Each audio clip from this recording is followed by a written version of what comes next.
Hello. Hello, Mereba. Can I read your birth chart? Okay.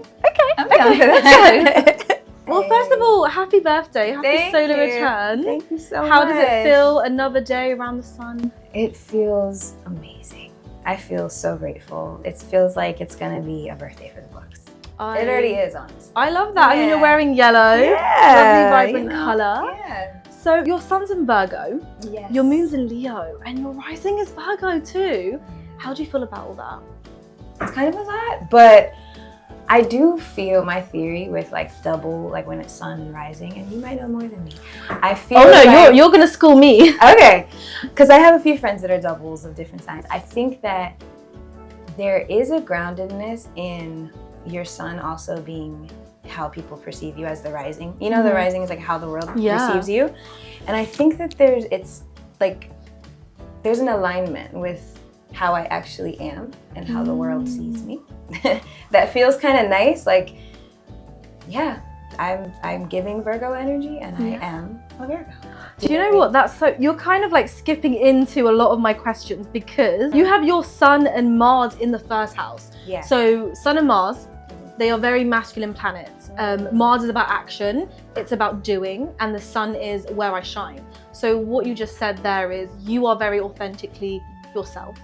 And it's also a sign that, like, a placement that people get intimidated by. So what I kind of want to know is, how do you authentically be yourself without second guessing what's right? Well, I mean, it's also very mercurial, so I do second guess. I do think about things a lot. I do feel like just when I'm at my best, like when I get the best results, and it could be in any area of my life, is when I'm most authentic to myself and like follow that gut feeling of stuff. So I think maybe there is just, like a natural, like I was saying, like alignment with how I think I should do something and how it turns out for me. It's usually when I go against that feeling, or when I second guess too much and I do something that was not my first instinct to do, where I'm like, that didn't end well. You know what I mean? Yeah, you always have to like trust yourself and do what's right. Yeah. Do people tell you you're quite intimidating because you hold that power, like you know yourself? Maybe they don't say that to you. I would say I know what you mean. Yeah. I would say I know what you mean, but I do think that the people that I'm close to in my life, like, if you know me, then I'm a very warm person. But I think that I can come across not that way, and it has created some confusion for me throughout my life. Of like, why did that person think I didn't like them, or why did they standoffish to me, or whatever, you know? Especially when I was younger, I really couldn't understand that part because I feel like I'm like such a softie inside. But I've also learned to embrace it and just kind of step into that queen energy more, you know? That power. It's a good thing. I feel like intimidation, it's got a negative rep. We need some more PR with intimidation. I like the fact that people are intimidated. I'm like, let's go. So if you could assign a star sign to each album and EP, what would they be and why? And I would love to start with Breeze Grew a Fire, because I feel like phenomenal album, very transformative. Also very reminiscent. It kind of felt like I would listen to this on a walk home. Comforting, reminiscing, like chilling out with friends, but also so much growth and power. So that's just my interpretation. I would love to know what star sign. That's a great question. I mean, I like to already give them star signs based on their release date, but I don't think that applies. Wait, do you? But I don't do it on purpose. And like, I've also released most of my things in February, so I'm like, they can't all be Aquariuses and Pisces. Like, that doesn't make sense. So do you intentionally do this? I know, but as it kind of shapes up, I'm like, oh, another one is falling in this same month. I've always wondered, do artists know when they're releasing stuff on like a full moon, a new moon, an eclipse? Do they know what they're doing? I think Azeb was released on like some powerful eclipse. Somebody else told me that when it came out, but I don't ever really know. I think the Breeze Grew a Fire would be maybe a Libra. Because I feel like there's a balance between that really soft, gentle feeling in it, but also there's like songs like Counterfeit and Foamy have kind of like more grit to them and more like, I don't know. There's like, it's a duality, but not like Gemini duality. It's kind of like balance, I would say. And I think Libra's got that balance to it. And I also feel like Libras can be really not all the time, but warm. Like when you first meet them, Yeah. like, you know, They're people's people. I feel like Breeze is like a warm, like accepting sort of project. The Jungle is the Only Way Out. That one would probably be like maybe an Aries. I don't know. Oh, I love that. Yeah, I love a little Leo, fire but sign. I feel like an Aries. Take the lead. Yeah, take the lead. Like it was definitely at a time in my life where it was do or die. I was like, okay, I gotta really do this. That's like, Aries energy. Yeah, exactly. And it was like when a race starts and that one that just kind of takes off fast. I feel like The Jungle was definitely that project for me that was like an Aries. Ozeb was born as a Gemini, and I think I'm gonna leave it as a Gemini because I released that project the same day my son was born. Like I was in labor. Oh, that's amazing. When that project came out, and well, he was born 4 hours before the project released. So I do think that was duality. I was literally in the bathtub birthing and releasing an album, so there was a lot of duality there. Like, that's so special. Yeah. Oh my God! Wow. So they're both my Gemini babies for sure. That's so beautiful. Yeah. I'm sorry. I'm kind of like a bit mesmerized. I'm like, all these answers. It's nice to chat to somebody who like really understands astrology and like. Oh yeah. Yeah. I could take it there. I really get that. Oh, I love that. So, what sign is out of the blue? Oh, I like that. I think a Scorpio. Yeah. Okay. Do you not think they're quite predictable? Like we know they're a blue. Yeah. Yeah. Scorpios? Well, I kind of feel like they're, to me, that I feel like they're predictable, but Yeah. maybe they're not. No. Scorpios? Yeah. Like even when it gets as crazy as it could get, you're like, I knew you were gonna do that. Yeah, maybe like. But I love. I'm very compatible with Scorpios as a Virgo. My mom's a Scorpio, so like I'm just very used to how they are. But out of the blue, I think is like it has that watery, like it kind of feels like an ocean, a deep ocean to me. But I think the subject matter being about really like deeply committing to something that surprised you in life, but like going all in as far as you can go is very Scorpio energy. That's very they true. like go all in or nothing. Yeah, definitely. Or they key your car and punch your tires. There's that too. That's why I don't date them. Okay, that makes sense. I love them in all other areas. That one, I let go of yours. So speaking of dating, what's the best and worst signs you've dated? This is a good question. Yeah. The best in what way? Like most. Oh, you're the second person who's given me like more clarity on my answers. Because here's me thinking, oh, they're just gonna say this. I feel like yesterday I did this question and we categorized it in growth, nurturing, love, and overall. Okay, growth, I would say Geminis. I always gravitated to Geminis and Scorpios because I clearly like chaos. But Geminis, I think it's the Mercury connection. I feel like they have helped me grow a lot as a person, as an artist, like very supportive, not the most loyal, but other than that, that's an understatement, but yeah. But I think nurturing, I would say Virgo actually. Like, yeah, because you guys are acts of service. You're so selfless in like what you do. Yeah. And sometimes I just want to tell a Virgo, do it for yourself. Yeah. Yeah.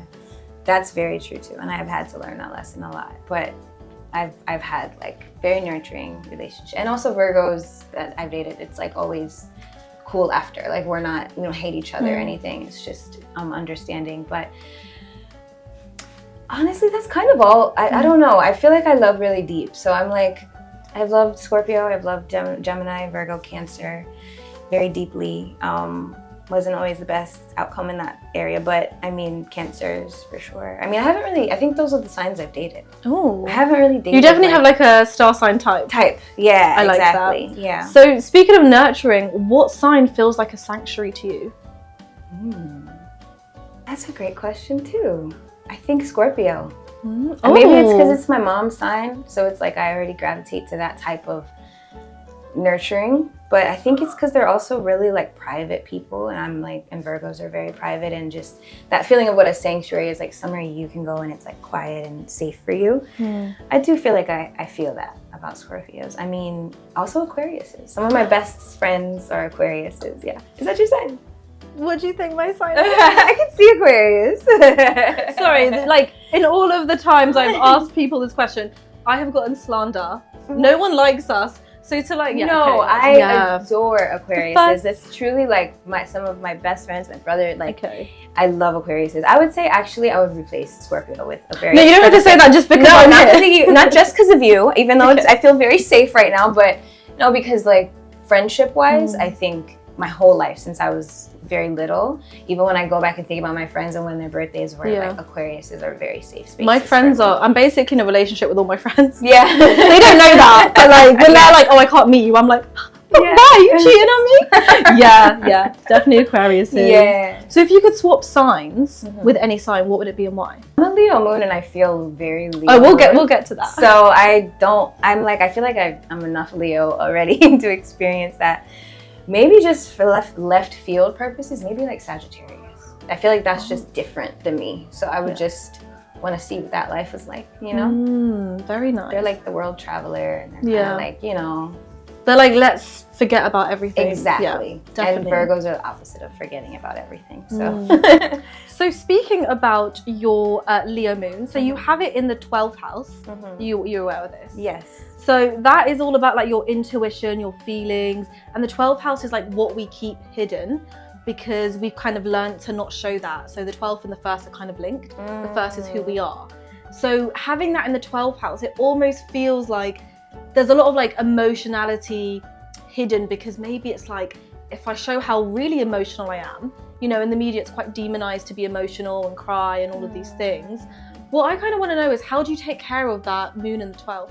Another great question. Maybe I need to think on that, like more just about taking care of it more. I think what I've definitely noticed is my Leo moon comes out the most when I'm in very like intimate relationship, like, you know, where I feel safe and I feel like I can trust that person, and also on stage. Like I do think that vulnerability and ability to just express myself emotionally comes out when I hit a stage in ways where like if I was just in a room with people, I would never show those emotions. And you know, it's a strong, like Leos have strong emotions, and for it to be my moon, it's definitely there. I will say arguing too in relationships. You know, that's like the negative side of when it comes out, because I think it's like that fire, you know? Yeah, it's like you've kind of hidden back the fire. Yes. So it's almost, it's almost more.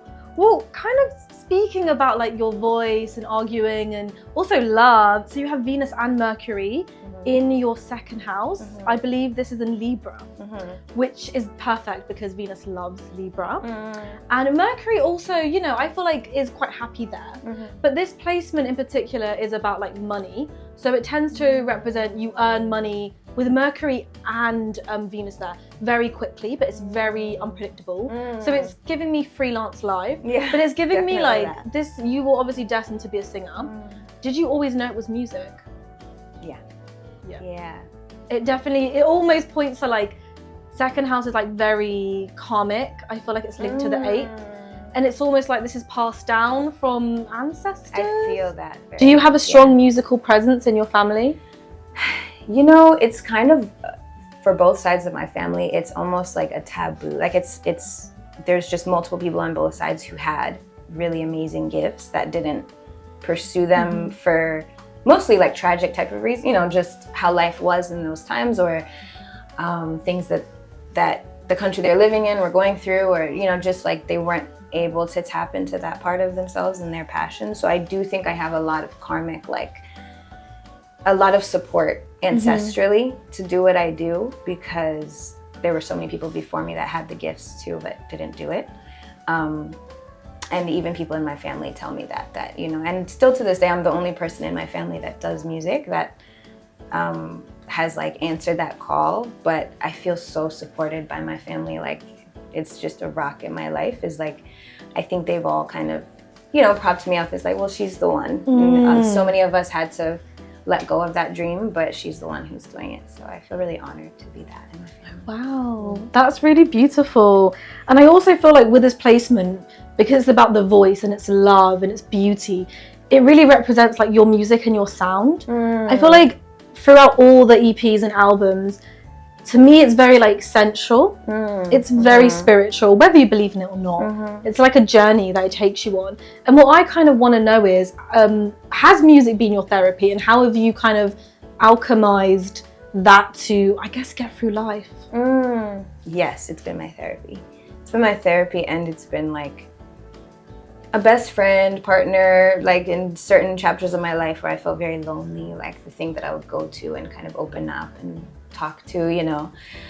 I mean, I also have gone to actual therapy because for a while I was like, it's my therapy. And I was like, no, girl, you need a real therapist. But I do think even through like that, just still coming back to my pen, my voice, my guitar, and just like, you know, synthesizing all my experiences through that lens is so healing for me, and I like that you say sensual, because I do feel like it taps into like a sensual feminine side of me very, a lot, very, you know. And I'm kind of like softy inside, but very tough on the outside. I guess that's intimidation the, like, thing that the first house. But like I can see the colors you wear, the energy that you give, the way that you just greet everybody. You're very very softy. But maybe I don't know. Maybe you don't want people to know about that. No. I mean, it comes out easily. I can't hide it very well because that's just who I am. I think I've had to put on armor throughout my life for different reasons, and I'm learning now finally, like, there's a lot of strength in being soft too and letting people see that side of me, you know. So it's a practice. I love that. What is the most Mereba star sign? Well, obviously Virgo. I mean, it's all up and through everything, but I do think my Libra placements really come through. I think that my music's really about balance, like hard, soft, you know, cool, I wouldn't say corny, but like themes that are very like wholesome. Yeah. I'll say, you know, edgy and wholesome would be like, there's a lot of dichotomies in my music that are really important to me, because I love nuance. Like I love when I haven't quite heard or seen something like something before, and I try to do that in my music every chance I get, like put together things that don't always get put together. So actually, I'm gonna go with Libra. Oh, yeah. First one who hasn't given me the sun sign. Yeah, I love that. Libra. Yeah. Yes. Very happy. So to wrap it up, I love to do a quick fire astrology trivia. Okay. And I feel like you're gonna get them all right. Okay, let's see. So, what planet rules Leo? Sun? Sun. Yeah, correct. What are 3 celebrities that share your sun sign? So easy. Amy Winehouse, Michael Jackson, and Beyonce. I was just amazing people. Just like casually, I share this with some of the most iconic people. What planet rules the feet? Ooh. You got to think about this a little, because you got to think about the star sign, and then think about. Oh my god. It's a sign we haven't actually mentioned. Oh, really? I was gonna say, is it not the one that Sagittarius? It's not that one. Capricorn? No, I don't know this one. I don't really know. So it's Pisces rules the feet. And then the planet, so traditionally it's Jupiter, so kind of, but people now use Neptune. Oh, modern. Oh, yeah, modern. But traditionally, Jupiter. Okay, that's a good one. So we'll give you a half point on that. If I was born on January the 27th, what sign would I be? Aquarius. Cool. That was my birthday, just sneakily. Your January one too. Those are the ones for me. Yeah. Yeah, we are the best. Yeah. Thank you. What sign is represented by the scales? Oh, Libra. Yeah. Yeah. Yeah, me. Okay, how many houses are there in astrology? 12. That's a full house. I feel like we'll give you that half point. Okay. But Okay. Well done. Oh my god. Well, thank you so much for letting me read your chart. Yeah, thank you for reading This was beautiful. It's very and interesting. Yeah, have a good show. Thank you. Bye. Bye.